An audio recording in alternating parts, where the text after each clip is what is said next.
nossa vida, que diz respeito ao nosso corpo físico. Deus fala que nós somos templos do Espírito Santo, nós somos casa de Deus, né? Então Deus está pedindo para que eu e você tiremos da nossa casa, do nosso corpo, do nosso templo, que hoje é templo do Espírito Santo, todo o fermento, todo o pecado, para que a partir desse momento da nossa primeira Páscoa, a partir do momento da libertação de Jesus na nossa vida, nós comecemos um processo de santificação, de purificação, de justamente caminharmos esses 7 dias, que é um tempo que nós não determinamos. Deus é quem sabe esse tempo, mas Deus fala sobre o número 7, que mais uma vez eu vou dizer aqui para vocês, fala de um número de completo, de plenitude, não fala de dias da semana, de 7 dias corridos. Não, Deus está falando de um tempo que Ele requer de nós sem fermento. É isso que Deus está dizendo, para eu e você tirarmos o fermento da nossa vida.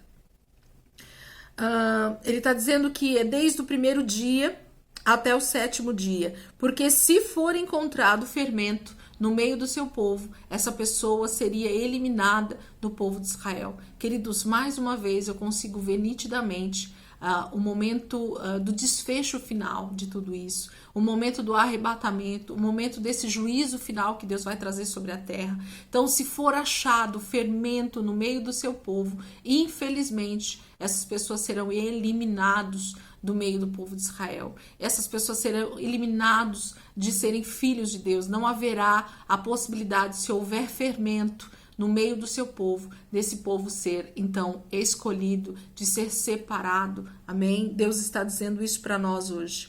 16. Convoquem uma reunião santa no primeiro dia e outra no 7º. Não façam nenhum trabalho nesses dias, exceto o da preparação da comida para todos. É só o que poderão fazer. Deus institui nesse momento aqui que no início, nesse primeiro dia, desses 7 dias de preparação sem fermento, eles fizessem uma reunião solene. O que é uma reunião solene? O que é ajuntar toda a congregação? Em algumas Bíblias está assim, né? O que é essa reunião solene? É justamente aquele momento em que nós estamos reunidos com outros irmãos e Deus vem e fala conosco e ministra a nossa vida, e naquele dia, que é na verdade para cada um dia específico, porque cada um de nós teve o dia da sua Páscoa, da sua libertação, da sua salvação. O dia foi diferente, mas se eu te perguntar se havia uma reunião solene, se haviam pessoas ali reunidas falando sobre Jesus, falando sobre esse Cordeiro de Deus que tiraria o pecado do mundo, quantos de nós recebemos uma palavra de que Jesus tinha morrido pelos nossos pecados, de que Jesus era esse Cordeiro de Deus que traria libertação sobre nós? Essa era uma reunião solene, essa era uma reunião onde a congregação, o que é essa congregação? É a reunião de santos, é a reunião do povo de Deus falando a respeito desse Cordeiro que trouxe essa libertação. É disso que Deus está dizendo. Então Deus está dizendo que no primeiro dia, no dia que você foi salvo, esse foi o primeiro dia e houve essa reunião solene. E no último dia, Deus está pedindo para que eles também façam uma reunião solene.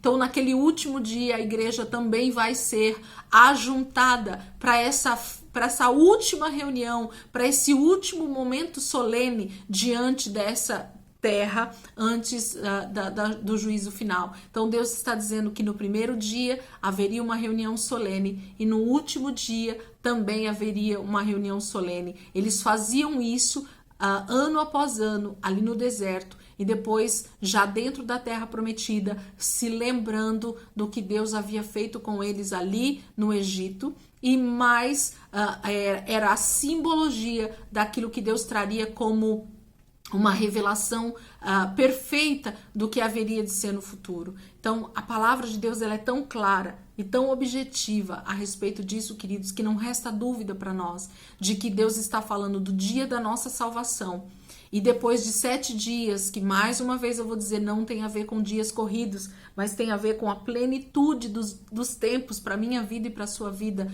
para a volta de Cristo para mim e para você. E nesse dia também haverá uma reunião solene. Na volta de Jesus, a congregação dos justos, a congregação dos santos vai se reunir, vai haver uma reunião solene. E Maranata por esse dia, nós temos clamado por esse dia, nós temos pedido por esse dia em que toda essa palavra se cumprirá. E eu quero, em nome de Jesus, dizer que você vai estar nessa reunião solene e você vai ser encontrado sem esse fermento, em nome de Jesus. Amém?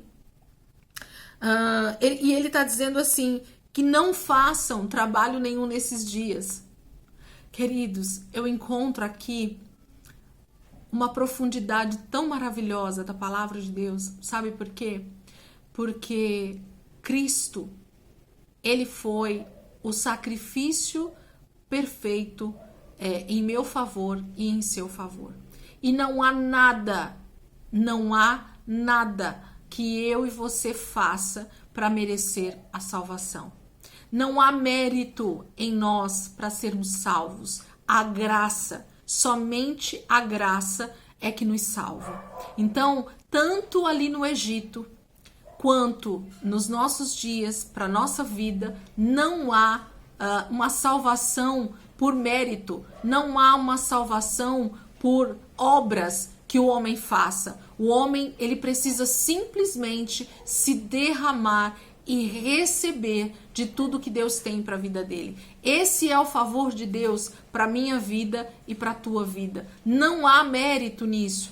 Ainda que eu queira, ainda que eu deseje ter mérito nisso, fazer uma obra, fazer algo que agrade a Deus, a palavra de Deus diz que não há meritocracia na salvação. Há simplesmente graça, favor de Deus. E todos aqueles que ouvem essa voz de Deus, chamando para essa salvação, crendo que nós precisamos dessa libertação, que nós somos dependentes de Deus, essa salvação vem em meu favor e em teu favor. Esse é o maior milagre da vida de Deus para a minha vida e para a tua vida. Só um minutinho, queridos.